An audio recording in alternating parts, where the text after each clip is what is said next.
Magandang araw sa inyo mga giliw kong tagapakinig. Panibagong kwento at panibagong aral ang inyong muling matutunghayan mula sa isang natatanging kwento ng buhay. Ako ang inyong tagapagsalaysay, si Clark. At ito ang ating kwento.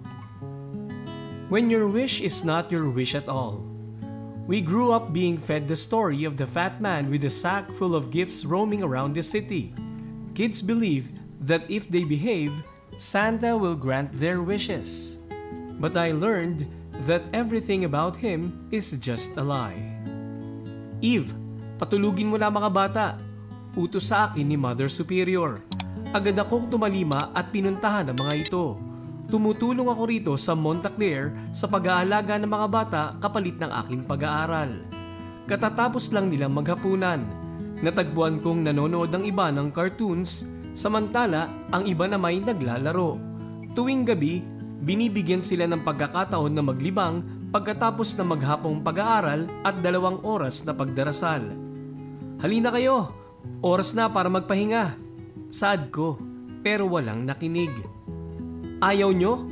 Si Mother Superior na lang ang tatawag. Tatalikod na sana ako nang mabilis silang nagunahan sa itaas. Takot naman pala. Iniligpit ko muna ang mga laruan at pinatay ang TV. Pag-akyat ko, kanya-kanya na silang bihis at naghanda para matulog. 6 na lang silang natira kaya naman hindi na gaanong magulo. Ate Eve, kwentuhan mo naman kami.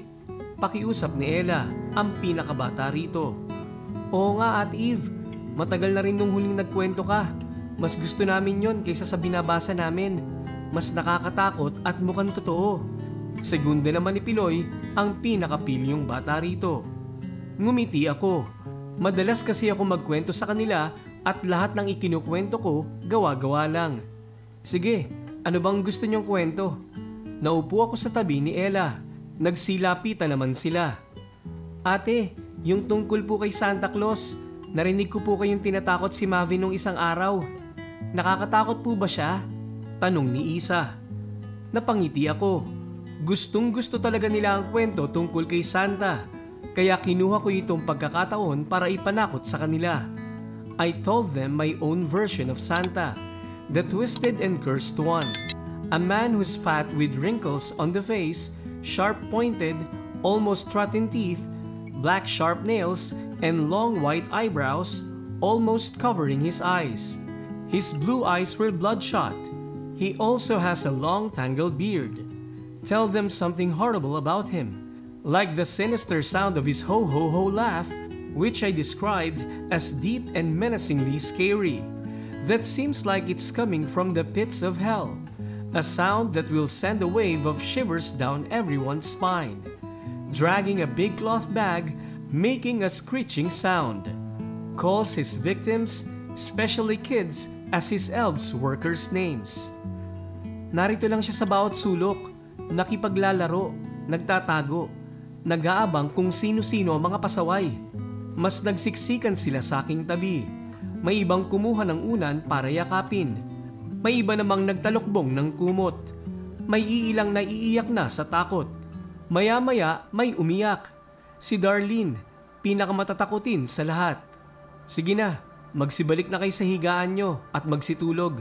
Baka pagalitan pa tayo ni Mother Superior. Dumaan ang mga gabing ginawa kong panakot si Santa Claus sa kanila. Lalo na sa tuwing may nahuhuli akong may gustong pumuslit papunta sa kusina o hindi kaya para lumabas. Minsan naman kapag nagtatagu-taguan pa ng 10 oras ng gabi. I'd hide in dark places, create a loud thump, and use gardening gloves with a paper-made claw to look like a wrinkled, coarse-skinned hand with a long fingernail. Hold their feet until they scream and cry. Nakasanayan na namin ng ganito bago sila matulog. Ate, kukunin din ba ako ni Santa Claus? Tanong ni Ella habang inayos ko ang kanyang kumot. Ngumiti ako bago sumagot.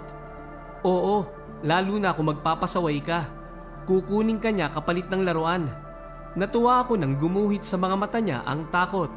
Bumaba na ako para ipaalam kay Mother Superior na tulog na ang mga bata. Nakailang katok pa lang ako sa pinto bago ko pinapasok. Nadatnan ko siyang abala sa mga papeles na nakatambak sa mesa niya. Eve, aalis ako bukas. Hindi ko alam kung anong oras ang balik ko. Saad ni Mother Superior sa akin. Sa iyo ko ipagkakatiwala ang orphanage habang wala ako. Inaasahan kong walang mangyayaring masama rito at sa mga bata. Nandyan sina Sita. Sila ang bahala sa pagkain ninyo. Huwag mo silang pababayaan. Hapon na makaalis si Mother Superior kinabukasan. Hinatid ko siya sa labas ng gate hanggang makasakay. Isang itim na kotse ang sumundo sa kanya. Muli niya akong binilinan sa mga bata. Kumaway ako hanggang hindi ko na matanaw ang sasakyan. "Marvin! Bumalik ka rito!" Sigaw ko nang bigla siyang tumakbo pababa ng hagdan. "Kukunin ka riyan ni Santa Claus!" Nagtuloy-tuloy pa rin siya hanggang biglang nakarinig ako ng kalabog sa ikalawang palapag. Dali-dali akong bumaba at natagpo ang nakaupo si Marvin. Umiiyak. Tanga ng kamay niyang napilayan yata. Halos lundagin ko ang hagdan makarating lang sa kanya. "Diyos ko, kang bata ka. Ayan, tigas kasi ng ulo mo. Malalagot ako nito. Bumalik ko na sa itaas." Inis kong sad at dahan-dahang inalalayan siya. Mabuti at gasgas lang ang tinamo niya. Dinala ko siya sa itaas. Nadatnan kong may naghahabulan sa pasilyo. May umiiyak sa may pintuan. May naglalaro ng bula mula sa CR. May nag-aagawan ng laruan at may nag-aaway. "Magsitigil kayo!" Natahimik sila. "At talagang nagsabay-sabay pa kayo? Kapag talagang lumabas si Santa Claus, hahayaan ko kayong kunin niya. Hala, balik sa kwarto!" Biglang namatay ang ilaw kasabay nito ang malakas na ihip ng hangin. May umiyak hanggang sinundan ng iba pa. "Blackout? Mga bata, nasan kayo?" Tanong ko. I adjusted my sight in the dark. Suddenly, I heard the loud thunder rumble, followed by a heavy rain. Gumuhit ang liwanag sa kalangitan. Nakita ko ang kanilang silueta. Dahan-dahan ako naglakad papunta sa kanila habang mahigpit na hawak si Marvin. "Dito lang kayo sa loob, ha? Kukunin ko lang ang kandila sa kusina." Isinara ko ang pinto para walang lumabas. Kinapa ko ang dingding habang pababa ng kusina. Nang makarating ako, agad kong pinagbubuksan ang mga cabinet ngunit wala akong nakuhang kandila. Aalis na sana ako para pumunta kina Ate Sita ngunit may naapakan akong isang bagay. Kinuha ko ito at nang muling lumiwanag ang langit, nakita ko ang sirang laruan na hawak ko. Hanggang sa nakita ko ang ilan pang laruan na nagkalat sa sahig. Mamaya ko na ito liligpitin. Aalis na sana ako nang may mabangga ako. Muntik na sana kaming matumba, mabutit na hawakan ko siya. "Ella? Ate, naiihi na po ako. Natatakot po kasi ako." Saad niya habang hawak-hawak ang short niyang basana. "Halika na. Sa itaas ka na lang magpalit. Hihingi lang muna ako ng kandila." Iniwan ko siya sa may pintuan ng kusina. Sinuong ko ang malakas na hangin at ulan para pumunta kina Ate Sita. "Ate Sita, may kandila ka pa ba?" Tanong ko nang pagbuksan niya ako. Walang ilaw ang bahay niya dahil ganitong oras ay tulog na sila.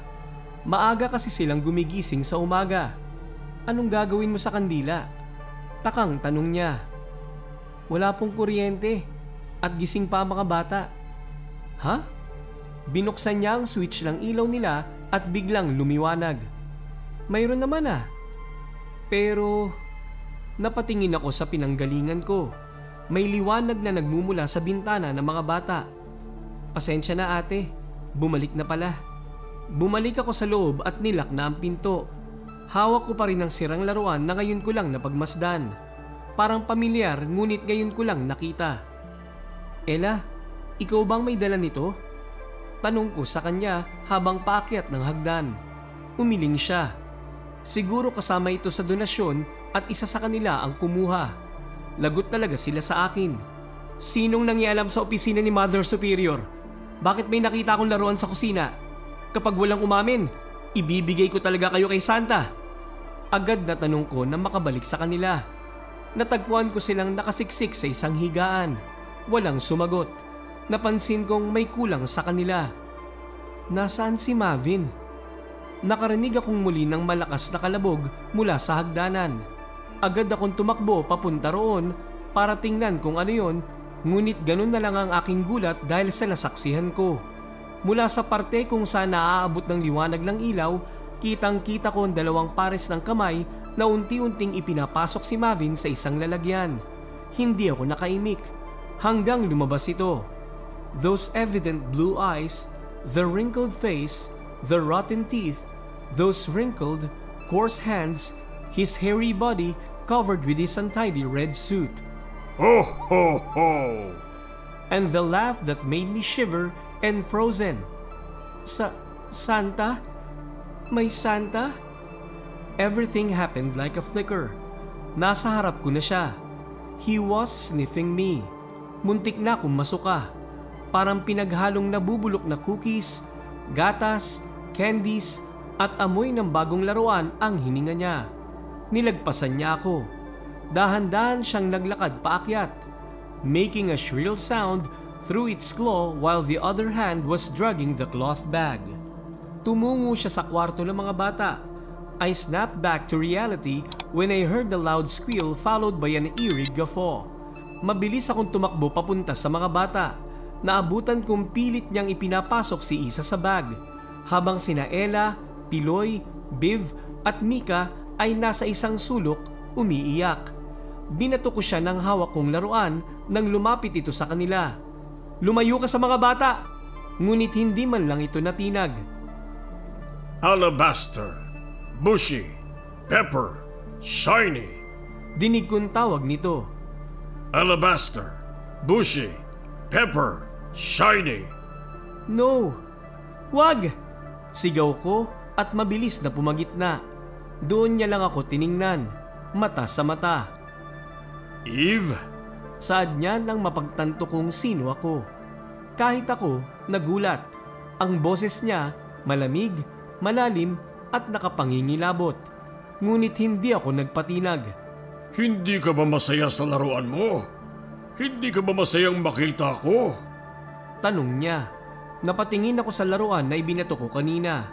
Ngayon ko lang napagtanto, ito ang pinakagusto kong laruan noong bata pa ako. My very first wish to him. Hindi ka si Santa Claus! Hindi ka totoo! Gawa-gawa lang kita! Buong tapang kong sigaw. Tumawa siyang bigla. Nagpatay-sindi ang ilaw. Dear Santa, gustong-gusto kong magkaroon ng laruan. Ayaw kasi nila akong makalaro. Mas mabuti pa ang laruan. Hindi ako inaaway. He said, mimicking a child voice.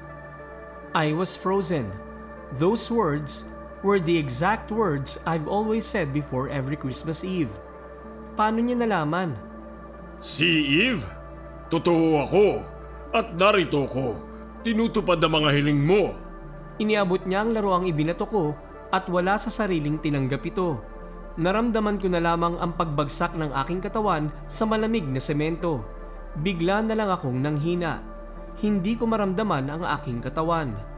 Tanging mata ko na lamang ang aking malayang na igagalaw. Hindi ako makasigaw. Hindi ako makagalaw. Wala akong magawa kundi panoorin na lang kung paano niya isa-isang kunin ng mga bata. Ella. Naningkayad siya sa tabi ko. Mula sa bag na kanyang dala, isa-isa niyang inilapag ang mga laruang minsan ko nang pinangarap. Bago siya nawala sa dilim, may sinabi siya sa akin kasabay ng panlalabo ng aking paningin. Merry Christmas, Eve! Natupad ko na ang iyong mga hiling. Nagising ako bigla dahil sa ingay. Abot tahip ang aking dibdib. Malalim ang aking paghinga. Nandito ako sa kwarto ng mga bata. May narinig akong tila naglalaro sa labas kaya agad akong tumakbo, ngunit may isang bagay na naapakan ako. Isang laruan. Ganun na lamang ang aking gulat sa nakita ko. Kamukha ni Mavin. Bigla ko itong nabitiwan. Nanginginig ang kamay kong binubuksan ng seradura ng pinto hanggang sa tuluyang bumungad sa akin ang mga laruang nagkalat sa sahig. Nangihinang napaupo ako sa sahig nang abutin ang pinakamalapit na laruan. Ganun na lamang ang panghihina ko nang makita ang masayahing mukha ni Ella. Wala akong ibang nasa isip kundi, ano itong ginawa ko? At katulad ng sinabi niya, lahat ng hiling ko ay natupad na. Ang mga paborito kong laruan, ang makita siya. Pero ang kapalit ng lahat ng ito'y mga bata. Hindi ko man intensyong mawala sila, pero aaminin kong minsan kong hiniling ang kanilang pagkawala. Indeed, words are powerful, so be careful on what you wish for. Ang kwentong ito ay mula sa malawak na imahinasyon ng may akda, si C.A. Duhapa. Anumang pagkakahalintulad sa pangalan ng tao, lugar o pangyayari ay di sinasadya. Naway manatiling aral sa lahat na ang pagsisisi ay laging nasa huli.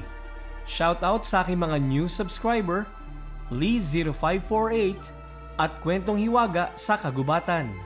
Maraming salamat sa inyong pakikinig. Hanggang sa muli.